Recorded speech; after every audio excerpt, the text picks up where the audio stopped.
ఉత్తరప్రభ news కి స్వాగతం.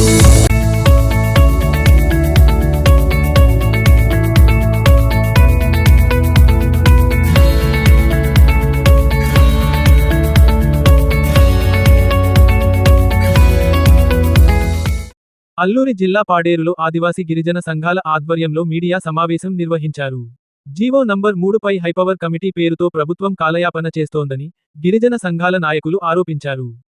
పాడేరు కలెక్టరేట్లో కలెక్టర్ నిశాంతి అధ్యక్షతన జరిగిన హైపవర్ కమిటీ సమావేశంలో ఆదివాసీ సంఘాలకు ప్రాతినిధ్యం కల్పించకుండా ఉద్యోగ సంఘాలను చేర్చడాన్ని వారు తీవ్రంగా వ్యతిరేకించారు. ప్రభుత్వానికి అనుకూలంగా ఉండే సంఘాలను కమిటీలో చేర్చడం వెనుక ఉద్యమాన్ని నీరుగార్చే ప్రయత్నం ఉందని ఆరోపించారు.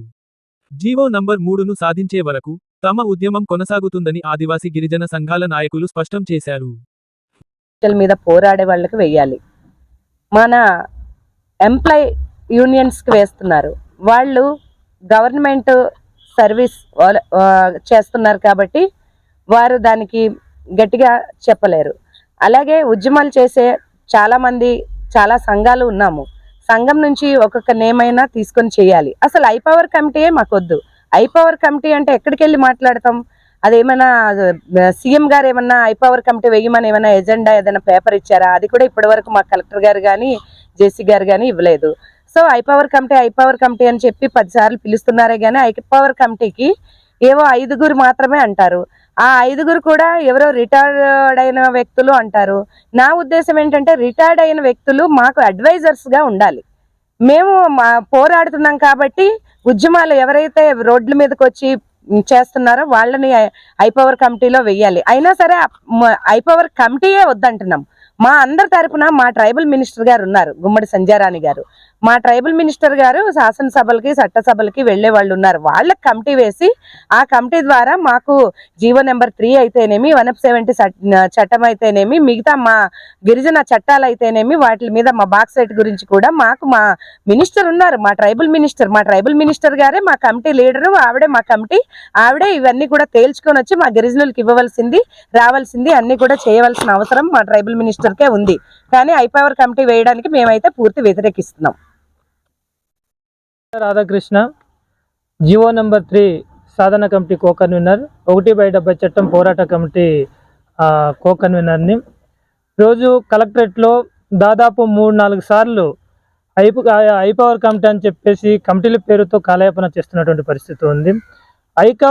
ఐపవర్ కమిటీకి సంబంధించి ప్రభుత్వం అనుకూలమైనటువంటి వ్యక్తులను ఐపవర్ కమిటీలో తీసుకొని ఈరోజు ఉద్యమాన్ని పక్కదోవ పట్టించడం కోసం ఐపవర్ కమిటీ అనేది చెప్తా ఉన్నారు. ఏ జిల్లాలో కూడా ఐపవర్ కమిటీ అనేది లేదు.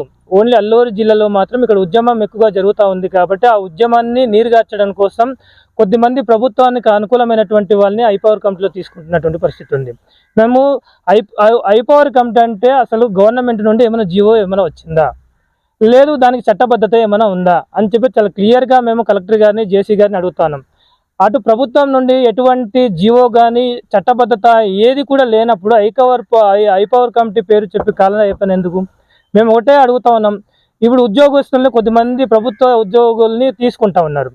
వాళ్ళని ప్రభుత్వ ఉద్యోగుల్ని ఐపవర్ కమిటీలో తీసుకుంటే వాళ్ళు కనీసం మాట్లాడగలుగుతారా, ఓట్లాడగలుగుతారా? ఉద్యమకారులంతా కూడా పక్కన పెట్టి ఉద్యమాలు రోడ్ల మీద వచ్చి ఉద్యమాలు చేసే వాళ్ళందరూ పక్కన పెట్టి ప్రభుత్వానికి వత్తాసు పల్లికి అనుకూలమైనటువంటి వ్యక్తులనే ఈరోజు ఐపవర్ కమిటీలో తీసుకొని ఉద్యమాన్ని నీరుగార్చే పద్ధతిలో చేస్తే ఖచ్చితంగా ఈ ఉద్యమాన్ని ముందుకు తీసుకెళ్తాం. ఉద్యమాన్ని ఆపే ప్రసక్తే లేదు. జీవో నెంబర్ 3 సాధించేంత వరకు మేము ఉద్యమాన్ని కంటిన్యూ చేస్తాం. దానికి వెడకాలుగా వేసే ప్రసక్తే లేదని చెప్పేసి సందర్భంగా హెచ్చరిస్తా ఉన్నాం. వంతల నాగేశ్వరరావు, ఆదివాసీ సంక్షేమ పరిషత్ స్టేట్ వైస్ ప్రెసిడెంట్గా విధులు నిర్వహిస్తూ డిఎస్సి సాధన కమిటీ జీవో నెంబర్ 3 కోసం 170 రక్షణ కమిటీలో కూడా మేము మెంబర్స్గా ఉన్నాము. ఈరోజు గౌరవ కలెక్టర్ గారు కలెక్టర్ ఆఫీస్లో రమ్మని పిలుపునిచ్చారు. మరి చర్చలకు హైపవర్ కమిటీని నియమించాలని చెప్పి రమ్మన్నారు. మేము ఒకటే విషయాన్ని మేము తెలియజేస్తున్నాము. ప్రజెంట్ ఉద్యోగుల్ని పట్టుకొని హైపవర్ కమిటీ వేస్తే ప్రభుత్వాన్ని వాళ్ళు తలొగ్గుకొని ప్రశ్నించకుండా వాళ్ళ రక్షణ కోసమే మాట్లాడతారు తప్ప ప్రజా సంఘాల ఒక ఆశయాలని వాళ్ళు నెరవేర్చరు. మేము ఒకటే కోరుతున్నాము, ఉద్యోగ సంఘాలని పక్కన పెట్టండి, రిటైర్డ్ అధికారులను పక్కన పెట్టండి, ప్రభుత్వమే ముందుకొచ్చి మాకు నాయకత్వం వహిస్తూ వాళ్ళ ముందుండి నడిపించడానికి మరి గౌరవ మంత్రి గారు ముందు కమిటీని నియమించండి. చాలామంది హైపవర్ కమిటీ కన్నా ముందే సచివాలయంలో చర్చలు జరిగాయి, విజయవాడలో చర్చలు జరిగాయి. అది ఇప్పటి వరకు అమలు కాలేదు. వాటన్నిటిని తప్పుదోవ పట్టించడానికి, ఈరోజు ఉద్యమాన్ని తప్పుదోవ పట్టించడానికి జేఏసీ అన్న పేరు చెప్పి, లేక ఉద్యోగ సంఘాల పేరు చెప్పి, ఉద్యోగ సంఘాల నుండి 4గురిని 5గురిని తీసుకుంటున్నాం హైపవర్ కమిటీ అంటున్నారు. ఇది వాస్తవికంగా లేదు. ప్రజలకు మేలు చేయాలనే ఒక చిత్తశుద్ధి కలిగిన ప్రభుత్వం అయితే ఖచ్చితంగా అమలు చేయవచ్చు. మేధావులు ఉన్నారు, జడ్జీలు ఉన్నారు, లాయర్లు ఉన్నారు. వాళ్ళ ద్వారానే వాళ్ళు ఖచ్చితంగా తర్జన భర్జన చేసి దాన్ని ముందుకు నడిపించే విధానం ఉంది. 5 జిల్లాలు ఎక్కడ కూడా లేవు, ఏజెన్సీ ప్రాంతంలో ఎక్కడ కూడా ఈ హైపవర్ కమిటీ ప్రస్తావన లేదు.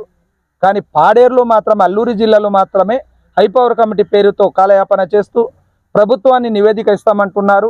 ఆ ఇచ్చే దాంట్లో కూడా ప్రజా సంఘాల పేరు ఒక్కటి కూడా లేదు. అందరూ ఉద్యోగస్తులే ఉన్నారు. ఉద్యోగస్తులు వాళ్ళ ఉద్యోగ భద్రత కోసమే మాట్లాడతారు తప్ప ప్రజల సమస్యపై ఎవరు పోరాడేది లేదు, మాట్లాడేది లేదు. కనుక గౌరవ కలెక్టర్ గ్రహించి, లేక గవర్నమెంట్ గ్రహించి, మా తరపున అడ్వైజర్ కమిటీ ఉన్నప్పుడు ఒక లాయర్నో, జడ్జినో, రిటైర్డ్ జడ్జినో వాళ్ళనే తీసుకొని ముందుకు నడిపిస్తే బాగుంటుంది. కానీ హైపవర్ కమిటీని మేము వ్యతిరేకిస్తున్నాము. ప్రజా సంఘాలు లేని హైపవర్ కమిటీ ఉద్యోగ సంఘాలతో ఎలా నడుపుతారు? ప్రభుత్వ ప్రలోభాలకు పడి వాళ్ళ కోరికలు తీర్చుకోవడమే తప్పించి ప్రజలకి ఉపయోగపడే విధంగా ఎక్కడ కూడా మాట్లాడారని ఈ విధంగా తెలియజేస్తున్నాము. నమస్కారం.